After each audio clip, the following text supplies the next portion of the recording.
Ya, balik lagi ya teman-teman, kita berjumpa lagi di channel kesayangan kita, channel Ngobrol Olahraga. Hari ini kita lagi mau membahas nih soal tim nasional Indonesia ya, yang akan berlaga di kompetisi kualifikasi Piala Dunia babak keempat. Nah, teman-teman pasti udah pada tahu ya. Jadi sebelum kita bahas update-nya apa kira-kira, kita bikin previewnya juga. Teman-teman boleh kasih likes dan subscribe-nya terlebih dahulu ya teman-teman. Sangat membantu untuk channel kesayangan kita. Nah, jadi kita akan membahas ya di mana di tanggal 9 Oktober nanti Indonesia akan menghadapi Saudi Arabia. Nah, di tanggal 12 akan dilanjutkan menghadapi timnas Irak ya teman-teman. Tapi hari ini kita akan membahas yang Saudi Arabia atau Arab Saudi terlebih dahulu. Nah, jadi untuk Indonesia menghadapi Arab Saudi ya, ini tentunya di babak ketiga kemarin, di kualifikasi babak ketiga udah ketemu 2 kali menghadapi Arab Saudi ya, karena kebetulan satu grup. Yang pertama hasilnya imbang, yang kedua hasilnya Indonesia menang 2 gol tanpa balas ya, alias 2-0. Nah, tapi kali ini pertandingan berjalan di kandangnya Arab Saudi ya. Kebetulan saya pakai baju CR ya, ini Arab Saudi, bukan berarti saya mendukung Arab Saudi ya.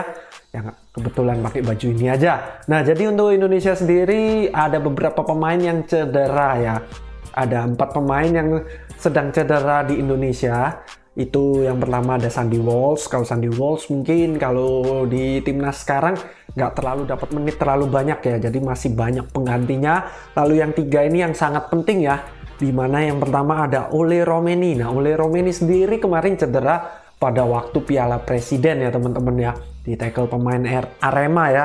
Dan harus cedera sampai operasi. Pemulihan diperkirakan sih memang sampai akhir Oktober ya. Tapi ternyata Ole Romeni sendiri sudah dibawa juga ke Saudi Arabia ya. Jadi nanti sama timnas udah dibawa di Saudi.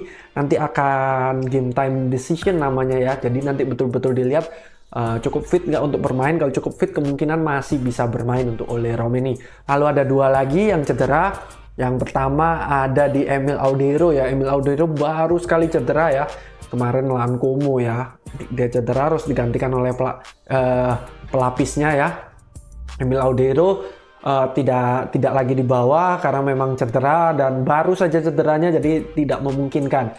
Nah, ini yang satu lagi ada tentunya Martin Paes ya teman-teman. Nah, untuk Martin Paes ini kemarin cedera ya, sempat sampai melewatkan 7 pertandingan untuk di Dallas ya, dimana klub Dallas adalah klubnya Martin Paes, sampai tidak bermain 7 laga, tapi kabarnya udah mulai fit, udah mulai berlatih, udah mulai bisa bermain. Nah, jadi ini untuk si Martin Paes sendiri dibawa juga ke Saudi Arabia.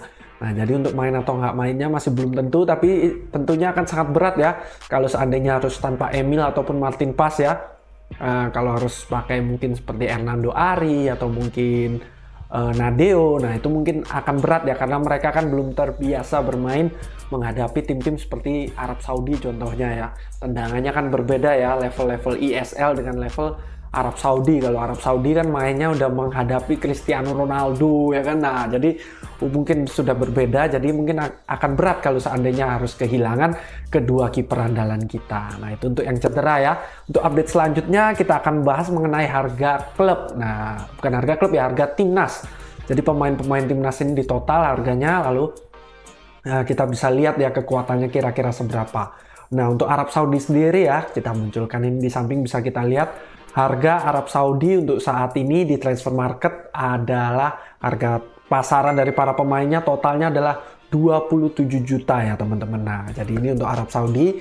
Dan untuk Indonesia sendiri ternyata lumayan nempel ya, nggak terlalu jauh, beda sedikit aja, tapi Indonesia di atas, ada di 32 juta. Jadi ada perbedaan sekitar 5 juta ya, lebih dari 10% ya, sekitar 15% lah ya selisihnya. Dan tentunya Indonesia sudah berhasil menang menghadapi Arab Saudi di pertemuan sebelumnya juga. Jadi kemungkinan kans untuk Indonesia bisa menang menghadapi Arab Saudi sangat besar dan sangat terbuka ya. Tapi kembali lagi kita ingatkan ya, ini pertandingan di Arab Saudi sebagai kandang tentunya, dan kita sebagai fans Indonesia, timnas Indonesia pasti udah tahu ya rasanya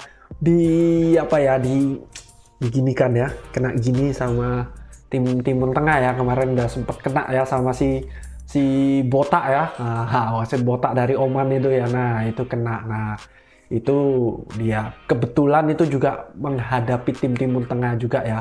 Nah, jadi harus kita waspadai ya. Kebetulan menghadapi ini juga, wah jangan sampai perbedaan gol hanya 1 gol saja. Kenapa? Karena kalau 1 gol masih bisa di comeback seperti itu ya, dipanjang-panjangkan 90 plus 6 berapa bro ya kan. Nah, bisa dipanjang-panjangkan. Jadi kalau bisa unggulnya mungkin 2 gol atau mungkin lebih aman lah, tidak memberikan peluang kepada musuh. Jadi untuk wasit curang pun akan sangat sulit. Nah, ini update dari kami seperti itu ya. Kalau untuk prediksi saya pribadi sih, menurut saya Indonesia kans menang sangat besar ya. Menurut saya kemungkinan menang Indonesia 75%. Jadi saya memprediksi Indonesia akan mendapatkan kemenangan menghadapi Arab Saudi dan juga menghadapi Irak juga saya sangat optimis ya, karena Irak levelnya lebih di bawah lagi.